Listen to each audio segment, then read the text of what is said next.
Սև ամպեր են կուտակվել Հայաստանի գլխին բառի ուղիղ իմաստով։ Հայաստանի տարբեր մարզերի անտառածածկ տարածքներում հրդեհներ են։ Դեռ նոյեմբերի 21-ին Գեղարքունիքում է բռնկվել հրդեհը։ Պատճառների մասին պետական մակարդակով հստակ տեղեկություններ չի տրվում, բայց մասնագետները կարծում են չոր խոտն ու տերևները այրելու հետևանք է։ Հրդեհները հասել են նաև Տավուշ, Լոռի, Շիրակ, անգամ Սյունիք ու Վայոց ձոր։ Եղանակային ցուրտ պայմաններում հրդեհի այս արագությամբ տարածումը կասկածելի է բնապահպան Սիլվա Ադամյանի համար։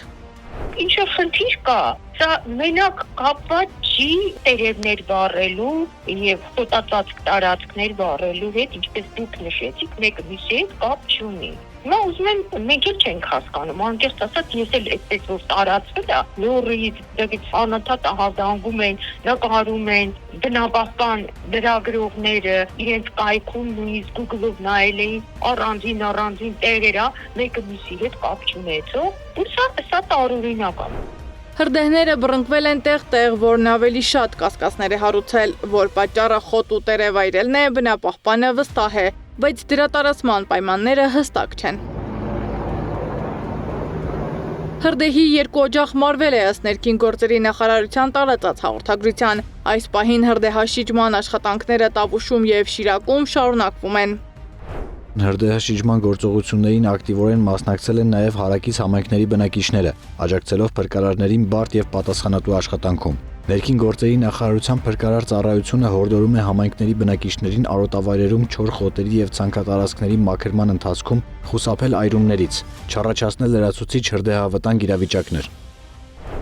Նախարարությունը հայտարարել է, որ աշխատանքներն իրականացվում են ոչ միայն մարդկային ռեսուրսներով, այլ նաև սարքավորումներով, մասնավորապես Պաշտպանության նախարարության ուղղաթիռներ են գործածում հրդեհը մարելու նպատակով։ Դա չի օգնի։ Հատուկ ինքնաթիռներ կան, հատուկ մեծ, որոնք նախատեսված են այս պրոցեսների համար։ Երբ որ հարց տվեցինք նախարարությունում ու ասեցին կառավարությանը, թե ուր են մեր ինքնաթիռները, որոնք պիտի նախատեսված լինեն, հատուկ գոնե մեկը ունենայինք, որ մեծ մասշտաբի տոննաներով ջուր է վերցնում, ու աթիռը ինչքան կարող է ջուր վերցնել, դե պատկերացրեք։ Բնապահպանն ասում է, Հայաստանում չոր տերև ու խոտ այրելու վատ մշակույթ կա, որը վերացնելու ուղղությամբ աշխատանքներ պիտի տանի պետությունը։ Բայց միայն հրդեհից հետո շրջակա միջավայրի նախարարությունը հաղորդագրություն տարածեց, որ նման քայլի գնացողը կպատժվի օրենքով սահմանված կարգով։ Այս օրենքները կա, ես հիմա չեմ ուզում այդ ամեն ինչը մանրամասնել, նույնիսկ կարող եմ ասել, թե ինչպիսի գումար են դրա դիմաց վճարում, ուրեմն պատասխանատվության են կանչում 200,000 դրամ։ Բայց քիչ չէ։ Բայց նույնիսկ իհարկե քիչ է, սա նույնիսկ չի կանգնացնում այդ մարդկան։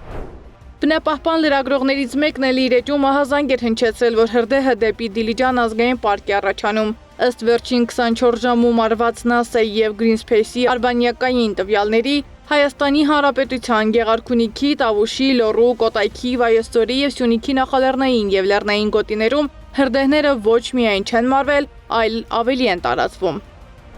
Երկու շաբաթից ավելի տևող հրդեհները խոթարներից սկսել են եւ անցել անտառածածկ տարածքներ։ Լոռվա եւ Տավուշի սահմանային գոտում էլ կրակը շարժվում է դեպի Դիլիջան ազգային պարկ։ Նման իրավիճակում պետական մարմինները պարտավոր են բոլոր ռեսուրսներն ուղղել հրդեհաշիջման աշխատանքների վրա եւ գործել արտակարգ իրավիճակների ռեժիմով։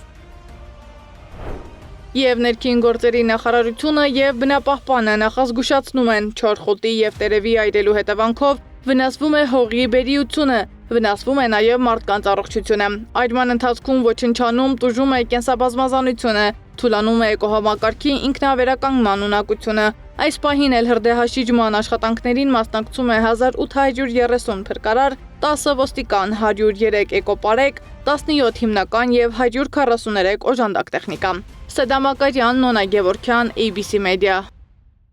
Բաժանորդագրվեք YouTube-ի մեր ալիքին, հետևեք մեզ Facebook-ում, Instagram-ում, Telegram-ում, WhatsApp-ում եւ TikTok-ում կամ այցելեք պաշտոնական մեր կայքի 3w abcmedia.am։